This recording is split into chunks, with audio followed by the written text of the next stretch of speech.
What's up, Renegade Nation? Before we begin the video, I'd like to give a big shout out to our most recent Patreon supporters, Canadian Caesar, Blue Rat 138, and Luis Henriquez. Thank you very much for your support, and if you want to support us on Patreon, click the link below in the description to find out more. Thanks again.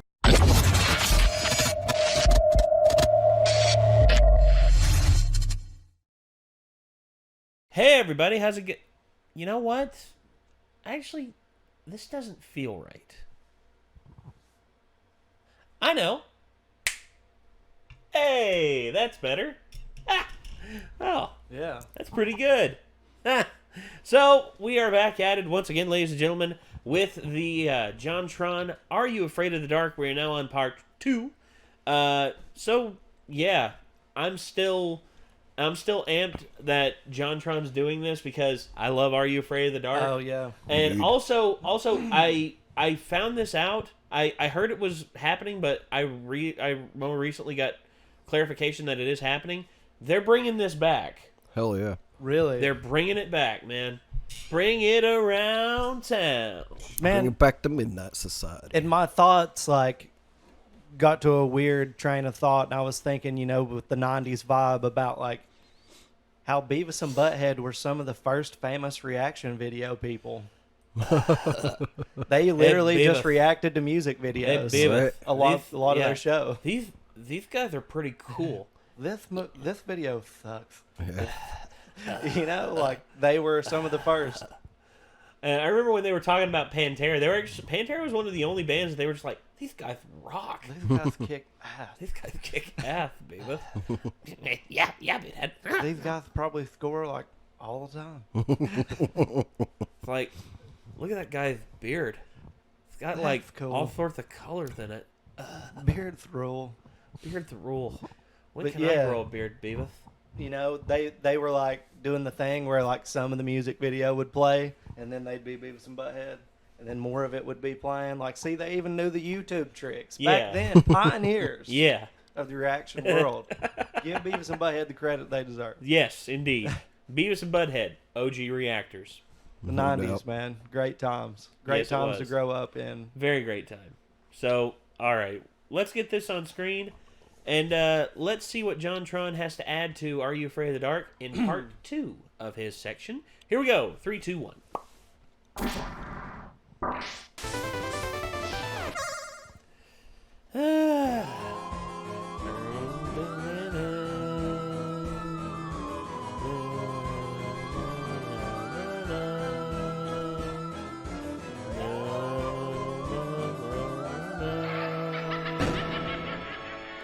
JonTron. Halloween.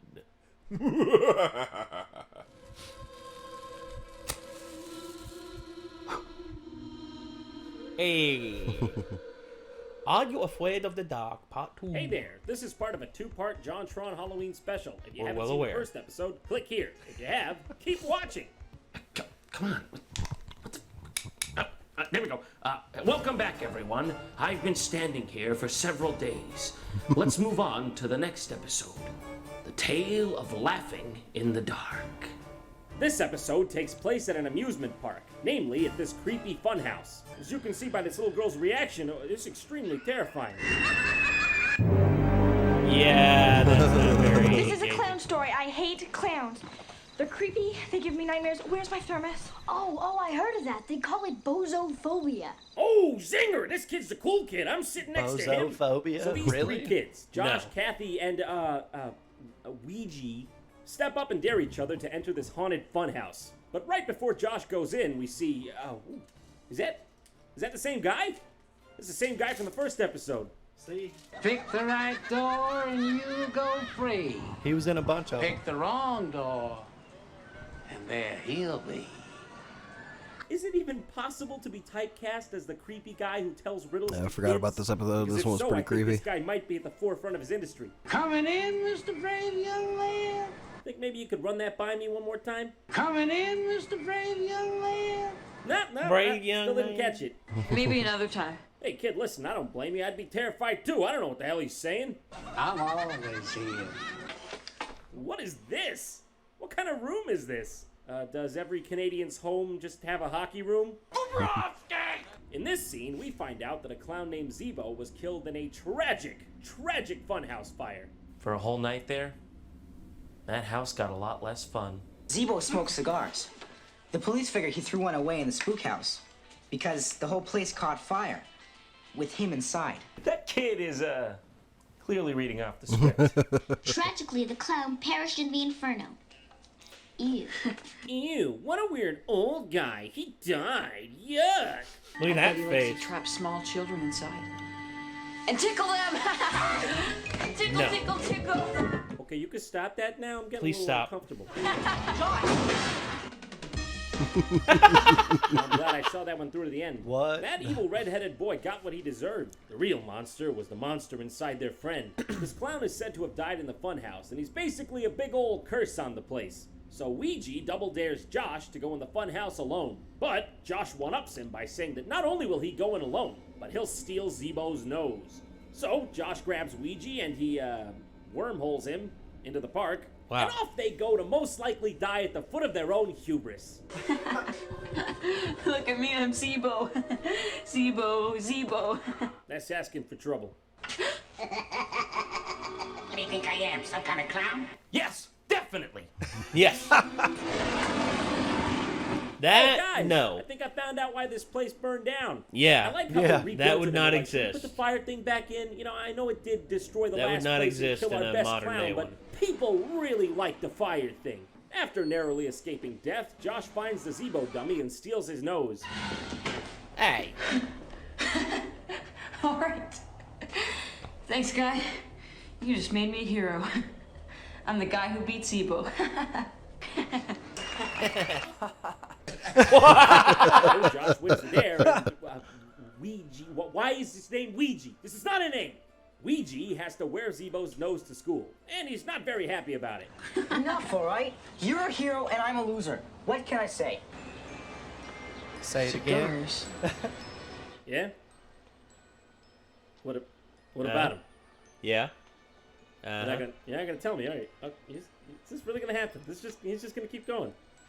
Still going. All right. This rivals the tracking shot in Goodfellas. Oh, did he find it? Okay, it's a bush.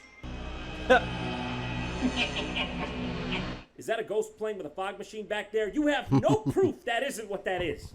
So Josh goes home because his friends don't like him anymore. Also, his parents aren't home, probably because they don't like him either. Oh, shit. I bet you forgot Dad and I have theater tickets tonight. Excuse me, you think maybe you could repeat that? Pudding? You nasty little bastard. There you go. Hey, I mean, don't worry about it. You know, no. Yeah, and then You he's just like, wasted the whatever. pudding. Lost. One day's the best I'm gonna do. Oh, hey. Well, this is getting kind of scary. And they blew it. It's a joke. He's trying to get me. I'll show him. I'm not scared. I'll set this table real good. Ain't nobody gonna fuck with a crazy guy. He's not gonna put more, is he? Oh my god, what even? Yeah, okay, he's putting more. Who wrote this shit? Oh, how can that burn so fast? Oh, hold on, man. Whoa, really? You could just do that? What are you, Bruce Willis and Unbreakable? I'm Yeah. pretty certain the scariest thing that would arise from this situation would be a trip to the ER for those first-degree burns. Good God. Yeah. Look at those Dutch angles. I can't say I blame him. I mean, I'd be just as terrified if I knew a clown was tracking human shit all over my mom's new rug. The terror continues as Zebo is after his stolen nose. Josh flees from his home to escape from the clown, and he returns to the funhouse to offer the nose back. Okay, I shouldn't have taken your nose. I'm sorry. I finished? I'm sorry. There, it's all yours. Just to show there's no hard feelings. Cigars. Who exactly sold cigars to a child? Right? It's the most fun in the park. Those last two episodes were kind of spooky, but nothing spectacular. So, let's check out the Tale of the Dark Music, considered by many to be one of the scariest episodes in the entire series. Andy Carr is your average kid with a paper route that he uses to help support his divorced working mother. It gave him money to buy lunch at school. And it also gave all the other kids free rein to wail on him because he always smelled like sweat and newspaper ink in homeroom. Andy's mom just inherited a house from their recently deceased uncle that nobody knew existed, which is great, by the way, because it's free, without any of the sadness of uncle death. Hey! Wow. Hey, look, it's Metallica. Scariest twist of all time. Good guy has a paper route and loves his mom. Bad guy wears boots all black and his hair looks like ramen. Nick? Oh, I hate these I'm just joking. things. They're so stupid. Lady, you already got Yes, like 25 those of things them were up there. always You haven't got the stupid. hang of this by now? Also, I don't think your slam dunk method is doing you any favors here. Do me a favor, go down in the basement and see if he had a ladder. The basement? What's the matter, The basement? Andy? Afraid of the dark? No, I'm not afraid of the dark. Wait a second. Matter, Icebox? Andy. What? Is that Icebox from the Free Little Giants? Little Giants. Is that I her? don't know. It's been Afraid like of the dark? 20 plus I'm not years afraid since of I've the seen dark. that. Well, I have that's no a shame, idea. because you're a fucking liar, Andy! And also, that's the name of the show. So I'm pretty sure it's fair to say you're in for some shit. I'm getting very strong It vibes off of this. Oh, yeah? Any day now. Is that ever gonna end? There he is! So Andy goes into the basement to get the ladder and starts playing with an old radio for some reason. Hey, somebody hit the wall switch up there? I need some power. Do it yourself. Oh, I haven't felt love like Bitch. that since the Third Reich. Wow. I heard that. Yeah, Ghost, I heard you, so you better knock that off back there. Oh, yeah! Oh, just get right into that. That's my jam. Hello, Andy. Come on in. What? As you can see, Andy gets scared shitless by these two red eyes and runs upstairs to tell his I mom. would too. I'd be It tripping. was in there. It talked to me. It said, come in and I'll suck your or something like that. I swear, Mom, there was something in here. Well, maybe it was a rat. Or the leaky old plumbing. Yeah, probably one of those things. This house is falling apart. Unrelated. So the mom brushes off the ghost encounter by saying it was probably just this old radio, which makes sense surprisingly, but Andy still isn't convinced.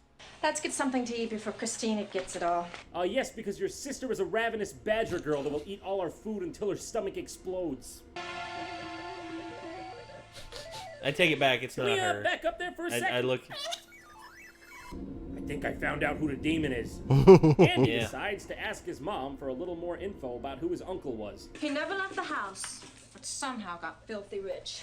How did he die? He was old. Just stopped living. Yes, I think that's the case for most people. Found him in the basement at the bottom. Let's change the subject. Chris, go down and put the clothes in the laundry for me, okay? You know, where the dead body I was just talking about was? What game is she even playing? She looks like a chimp trying to use a telephone. I get real scared when the lights go out. Bully beat me up, got a paper route. All right, come on. This isn't scary at all. I mean, how many times is he gonna dick around in the basement before something actually happens? Hi. Won't you come play with me? No! I think I'm gonna have to watch the rest of this one with the lights on.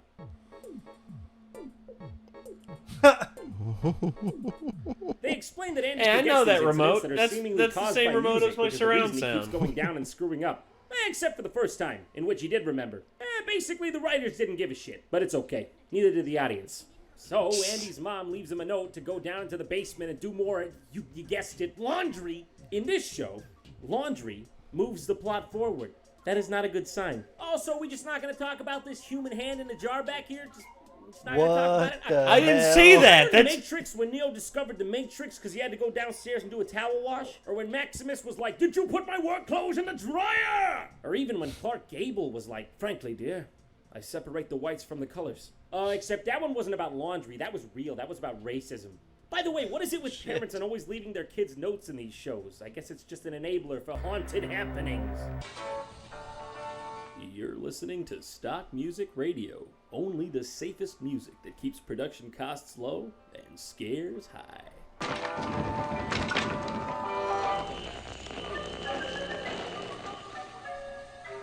Oh yeah, weird clown music. Turn it up. Oh, don't stop now, son. You're almost... What's the matter, Andy? The hell? Don't you want to have some fun? Of course.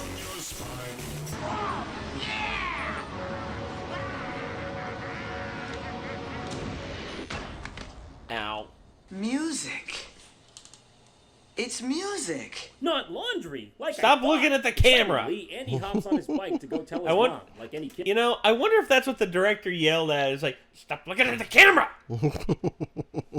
Like to actually get some scares into the kids. Like, stop looking at the camera! Damn it! Kid would want to do.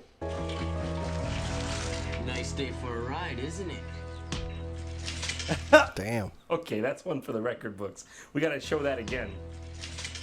Not much of a punch, but it would give a door a mean knock. Mom's not gonna help you now, kid. Multi-kill. After suffering What a this abuse dick. for too long, Damn. Andy comes up with a plan for revenge. And also, his house number is 420, which is probably a metric day on the 20th day of April. When you're done, come over and clean my house. You make a good maid. You're dead. Whoa, sick Thank burns you. all around today. Through a masterclass of trickery, Andy traps the neighborhood bully in his basement to teach him a lesson once and for all. After realizing that music summons the dark spirit, he blasts some awesome metal to lure it out while the guy's still in there.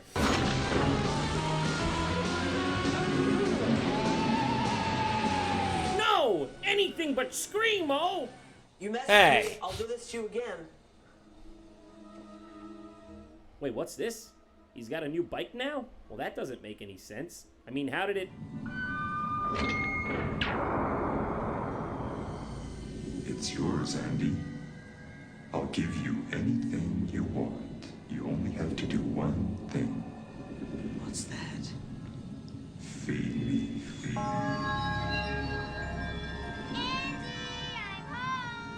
Mom says you have to make me dinner, and it better be good, or you're gonna get it. Here he goes. Damn. Yeah. That ending's actually pretty good. Yeah, it is. They didn't blow it. They didn't blow it. That's awesome.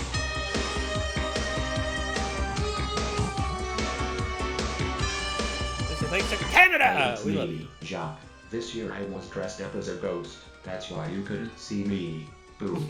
Click here to watch other fabulous JonTron videos. And by fabulous I mean you should probably be doing anything else. Wow. So, that ending, man. That ending was Jesus. good. I didn't remember that one. Had They y'all- didn't blow it. Had y'all seen it previously? I think I saw remember that it a one, but long I didn't time really ago. remember it. I remember it a long time ago because I thought maybe, you know, he was gonna stop it and the bully was gonna apologize and maybe he'd learn his lesson. But then all of a sudden I was like, what? No. He locked that mother downstairs. Yeah, exactly. And blared the music and killed him. Because Murder. Let's It's fuck that fun! guy. That guy was an asshole. Nickelodeon murder.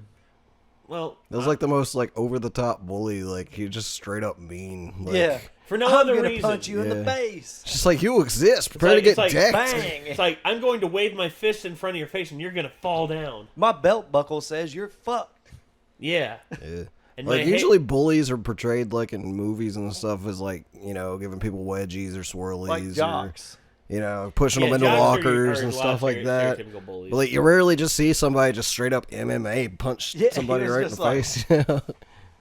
Yeah, honestly, man, I see stuff like this, and I just can't help but just laugh because as a kid, it was more scary to me because I was unaware of movie making as a whole, and then I see stuff like the movie Seven later on, and it blows me away at just how ridiculously intricate the scares are because the one thing about 7 that really sets me off is that you see all these terrible things. You don't really see all these terrible things happening in the act.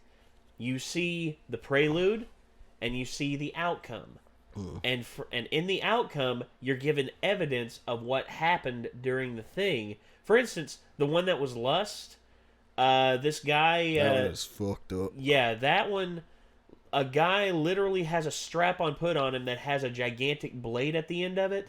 He goes to visit a lady of the evening, and the serial killer puts a gun to his head and says, "Fuck her, or I'm gonna shoot you in the head."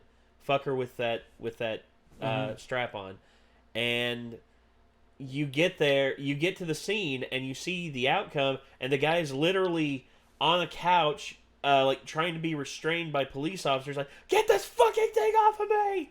Get it off of me!" And then they look at the bed, and they see this girl's hands tied up, and you don't see anything else. All you see is the reaction of the police officers, and your mind does the work for you because of the details they're giving you and what they're showing you with the photos of the strap on and everything. It's just like, holy hell, that was raw. That was just like, holy hell. Like, when a movie is able to make you do that, make you do the work for it, that's great storytelling. And this right here, I mean, as a kid, to me, this was good storytelling because the ending got me. The ending got me as a kid because I was just like, that just fucked me up. Ooh. That's pretty brutal, man. For Are You Afraid of the Dark? Show. The kid basically became Johnny the homicidal maniac. Yeah. Just feeding people to an entity in his basement. Yeah. Yeah. And actually, almost like Light. Almost in certain ways like Light from Death Note. Except instead of Light originally being enticed to doing it by, for the greater good and all that, instead he's enticed to do it strictly because he considers himself a god. Or Seymour from Little Shop of Horrors. That's right. That's too. right. Feed me. So, Feed me. And you will have anything your heart desires, Seymour. That's what happened. Of course. That's kind of just a big metaphor, though, in a way of evil people getting a lot, becoming powerful by evil means. Well, it's a temptation of us all to ill-gotten gains. Ill-gotten gains, to do wrong, to capitalize. Do wrong and obtain capital, yeah. It's a common thing. But your sister, man, come on. No, I wouldn't. No. He was dirty for that one. She's just trying to eat. Yeah, she's a bitch. As much as I dislike my sister on certain days, I would never resort to killing her. But I mean, his sister, she is kind of a bitch. My sister's husband, on the other hand, I'd feed him to that thing, no problem. I'd lock him in the basement, and I'd just blare. What's that one song? You Got Another Thing Coming by Judas Priest. Actually, it'd be funny if the entity actually responded and did different stuff and came out to different monsters based upon the song. He did seem like much more brutal when he was playing metal. Oh yeah. The red light and all that. Well, could you imagine? What happens if you play because you got that? All of a sudden, here comes Ricardo out of the closet. It's just like, I've been waiting in here for a long time for you. Come here. But I was just thinking, like, his sister's like 8, Yeah. Like, she's a bitch, yeah, but she's a kid, man. Yeah, kids are assholes. I know, but he's just like, shit, I'm gonna throw her ass down the stairs and start playing some fucking classical music. Yeah. All of a sudden, you play classical music, and Jack the Ripper comes out, and he's just like, "Hello, love. Would you like to go for a walk?" Shit. Say no. It's like, are you Jack? Why, yes. Do I precede myself? Could have been a woman. That's another argument I've heard. That is another argument that I've heard. I don't know. The world will never know who was Jack the Ripper. Exactly, because he an disappeared. asshole. He disappeared. I think that would actually be kind of a cool, sort of twist on it. Like if you were to do Jack the Ripper in a fiction work, just have it be like a lady after all. Jack the Ripper was so fucking weird in The Blue Butler. That'd be Jackie the Ripper instead. Did you see that episode? Wait. Which one? Black Butler? Not Black Butler. What am I Or is talking it? about? It's some anime where the kid has a butler. Oh, Black Butler? Is it Black Butler? Yeah, I Black thought Butler. It was Blue Butler for some reason. Yeah, Black Butler. Black Butler. I Anyway, remember yeah, that. Black Butler. I remember Jack the Ripper in that. I forgot Jack the Ripper was in that. Holy shit. Was it? He's also in. Yeah. He's in Soul Eater, but he's a Kishin soul, so he's like a monster. Like Probably one of my he's murdering favorite. people. Probably He's actually pretty cool as well. This is an unpopular opinion. One of my favorite Jack the Ripper adaptations from Hell. Yeah. Oh yeah, From Hell is awesome. Well, the graphic novel's awesome, but the movie actually did pretty good too. Even though Alan Moore wasn't pleased with it. Which, when is Alan Moore ever pleased? Answer me that. When is that man ever pleased? I mean, the guy can't make up his mind on anything. It's like, one minute he's an atheist. Next thing you know, he's praying to a 2,000-year-old snake god from Mesopotamia. I mean... Really? Really? I mean, he's like, well, honestly, I see myself as he's like, I really see myself as an atheist, although I have been praying to a 2,000-year-old Mesopotamian snake god. I'm like... Nothing good How's can that come of working that. for you? I'm like, Alan... Evidently you don't like the movies based on your work, so things are going shitty, I guess. Well, there's a thing about artists. It's like Stephen King. Stephen King has very rarely been pleased with the works that have been adapted to the big screen, even though they're masterworks. Like The Shining. The Shining is a masterwork of suspense film. It is no pun intended, a shining example of how to properly do dissociative madness. I went on one of those binges of looking into shit posts on YouTube, shit post videos about how The Shining was just a way of explaining that the moon landing was a hoax. And I was just like, this sounds so fucking crazy. It is. I want to hear the explanation to this. Well, it didn't make any fucking sense. No, it doesn't make any fucking sense. It was just a shit post. Because here's the thing. A lot of people say, oh, the moon landing was filmed. They brought in Stanley Kubrick to film it and all that. I'm like, Yeah. Look, here's the thing. The moon landing, you want to say it's filmed, go right ahead. But... I mean, there's video evidence of it, so it was definitely filmed. Some of it was filmed, yeah. I mean, there's literally good enough... If there's any footage, it has to be filmed. Right. I'm saying that was... staged, rather. Right. The moon landing was staged. But it's like there's literally telescopes powerful enough that you can see the flag on the moon. So Yeah. If it was staged, how'd that flag get there? It's a big... Some people are like, oh, they went LED after the panel fact, around and I'm the just world. like, what? That, that whole thing with the flat earthers saying, we actually are within a bubble that is above the earth, and I don't believe any of the stars are real. And to quote Chris Porter, the sun is bullshit. Are you afraid of the dark? Yes, I am. Because then I have to be in the dark in a world full of stupid motherfuckers, and I want to see what they're doing. Yeah.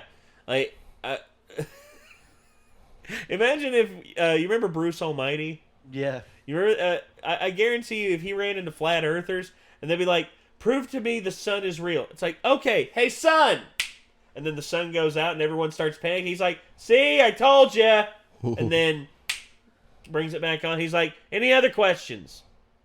Yeah. Why did you kill the dinosaurs? And it's like because they were too big. And you think we could exist if they were still here? No, they'd eat our asses up. Next question.